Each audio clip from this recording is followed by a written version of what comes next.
राधे राधे भक्तों, जय माता दी। स्वागत है आप सभी का आपके अपने YouTube चैनल में। कैसे हैं आप सब? आशा करती हूँ आप सब कुशल मंगल होंगे और भगवान से प्रार्थना करती हूँ आप हमेशा स्वस्थ रहें। और आज हम चर्चा करेंगे वास्तु क्या है, वास्तु दोष क्या है, इसके क्या प्रभाव हमारे जीवन पर पड़ते हैं, वास्तु दोष से होने वाले क्या क्या नुकसान है, क्या क्या ऐसी घटनाएं हो जाती हैं वास्तु दोष के कारण जिसका हमें पता ही नहीं चलता और जिसके कारण हमारा पूरा घर बर्बाद हो जाता है, हमारे घर की तरक्की रुक जाती है, उन्नति रुक जाती है। जी हाँ, आप अगर कोई इस बात पर विश्वास नहीं करता कि वास्तु वगैरह कुछ नहीं होता है तो ये गलती भूल कर भी मत करना और वीडियो को स्किप बिल्कुल ना करें, क्योंकि ये रियलिटी मैं अपने साथ अपनी बीती हुई कहानी आपको बताऊंगी कि वास्तु के कारण मुझे क्या क्या झेलना पड़ा, मेरी जिंदगी में क्या क्या कष्ट आए और कितना मुझे नुकसान हुआ।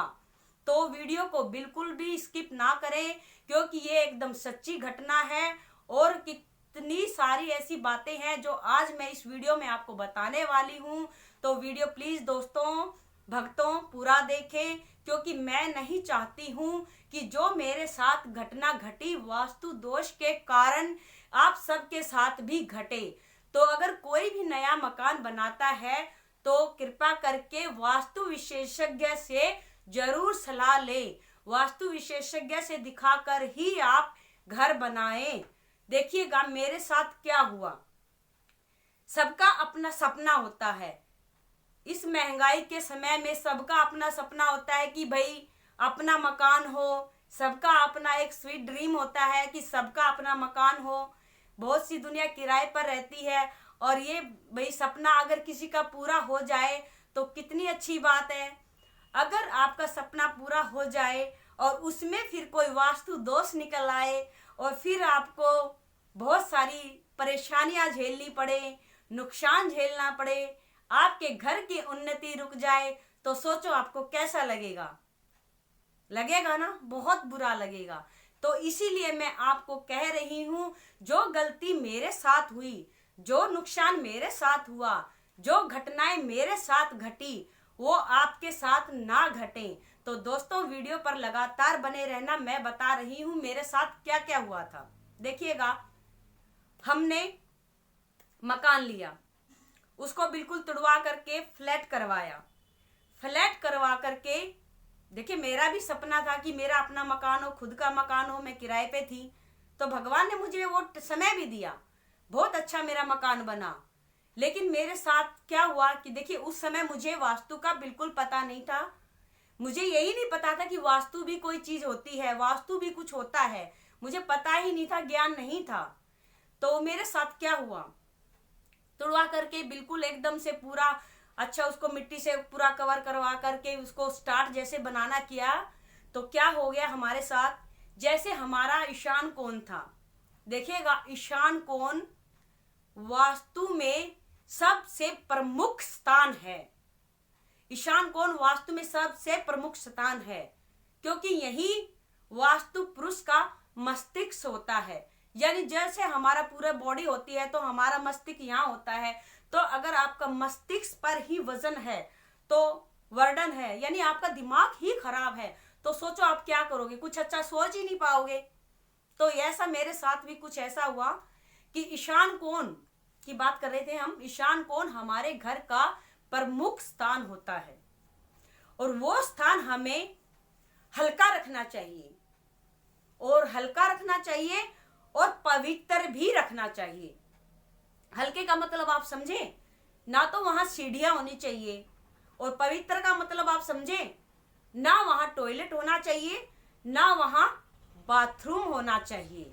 क्योंकि जो दिशा हमारी भगवान के पूजा के लिए निर्धारित है, निश्चित है, मंदिर बनाओ, आप पूजा पाठ का स्थान बनाओ।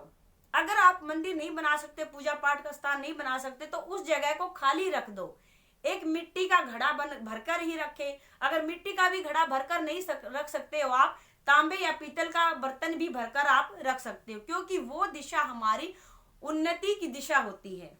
अगर उसी दिशा को हम दूषित कर देंगे, वजन कर देंगे, भारी कर देंगे, तो घर की उन्नति बिल्कुल रुक जाएगी, बिल्कुल प्रोग्रेस नहीं होगी। और उससे और क्या होगा आपको पता है? झगड़े होंगे। मेरे साथ ऐसा ही हुआ भक्तों, ऐसा ही हुआ दोस्तों। बड़े सपनों का महल तैयार किया था और सबसे बड़ा दोष, भयंकर दोष मेरे मकान में हो गया। अनजाने में, मुझे पता नहीं था, अनजाने में वहां पर क्या हुआ, टॉयलेट बन गई। टॉयलेट के ऊपर ही 3 मंजिल तक ऐसे राउंड में, बिल्कुल ईशान कोण में ऐसे राउंड में सीढ़ियां हो गई। तो हम कुछ समय रहे उसमें, तब तक तो थोड़े बहुत तो ठीक था, लेकिन कुछ समय के बाद घर में लड़ाई झगड़ा, कलह कलेश, ज्वाइंट फैमिली थी, परिवार में मनमुटाव, और उससे भी बढ़कर कर्ज और बीमारियां हो गई। कर्ज पे कर्ज हो गया, कारोबार एकदम रुक गया। आखिरकार क्या हुआ? वो मकान मुझे बेचना ही पड़ा। वो मकान मुझे अर्श से फर्श पर लाकर गिरा दिया। उस मकान ने मुझे बिल्कुल जीरो पे खड़ा कर दिया। लेकिन फिर भी उसके बाद तक भी मुझे नहीं पता था कि मेरे मकान में ऐसा क्या है। ये तो था, मैंने बताया कि देखो थोड़ा बहुत समझ तो सभी जाते हैं कि कोई ना कोई तो बात है ऐसी जो ये मकान शूट नहीं हो रहा है, हमें ये मकान हमें लाभ क्यों नहीं दे रहा है, इस मकान में ऐसा क्या है जो झगड़े हो रहे हैं, बीमारियां हैं, पैसा पानी की तरह बर्बाद हो रहा है, तरक्की रुक गई है। आखिरकार मुझे वो मकान बेचना पड़ा। जी हाँ, आखिरकार मुझे वो मकान बेचना पड़ा। बिल्कुल सच्चाई है। अगर कोई कहे कि वास्तु कुछ नहीं होता है, आप किसी के भी घर में जाकर देखना, जहां भी ईशान कोण में सीढ़ियां होंगी, आप उसके घर का माहौल जाकर देखना। अगर टॉयलेट होगा ईशान कोण में, आप उसके घर का माहौल जाकर देखना, आपको खुद ही पता चल जाएगा कि सच में वास्तु दोष क्या है। जी हाँ, ऐसा ही मेरे साथ हुआ और मुझे आखिरकार वो मकान बेचना पड़ा। लेकिन मुझे बेचने के बाद पता चला कि वास्तु क्या होता है। जब मैंने ये देखा कि वास्तु दोष क्या होता है और ईशान कोण आपका पवित्र होना चाहिए, और ईशान कोण में सीढ़ियां तो बिल्कुल भी नहीं होनी चाहिए और टॉयलेट तो बिल्कुल भी नहीं होना चाहिए, मैंने देखा अरे ये दोनों दोष तो मेरे मकान में थे भाई, और दोनों दोष भयंकर। बस भगवान से इतनी जरूर रही हमारी प्रार्थना, हे मेरे भगवान हम बंदे ठीक ठाक बने रहे, हमारे परिवार में जितने भी मेंबर थे सब ठीक ठाक रहे। भगवान की ये बहुत बड़ी कृपा थी कि चलो कोई बात नहीं, जमीन जायदाद पैसा तो फिर भी आ जाएगा, कोई बात नहीं, बंदा फिर से कमा लेगा। अगर गलती हो गई तो वो सुधार लेंगे। अब इतनी बड़ी गलती, इतनी बड़ी चोट खाकर मेरे को समझ आया कि वास्तु क्या होता है।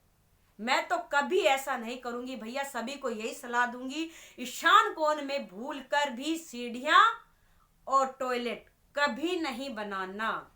तो आज के लिए इतना ही भक्तों, ये मेरी आप बीती थी। आपको वीडियो कैसी लगी प्लीज जरूर बताना कमेंट करके, और वीडियो को लाइक शेयर जरूर कर देना ताकि काफी भक्त लोग इसका लाभ उठा सकें। राधे राधे, राधे राधे।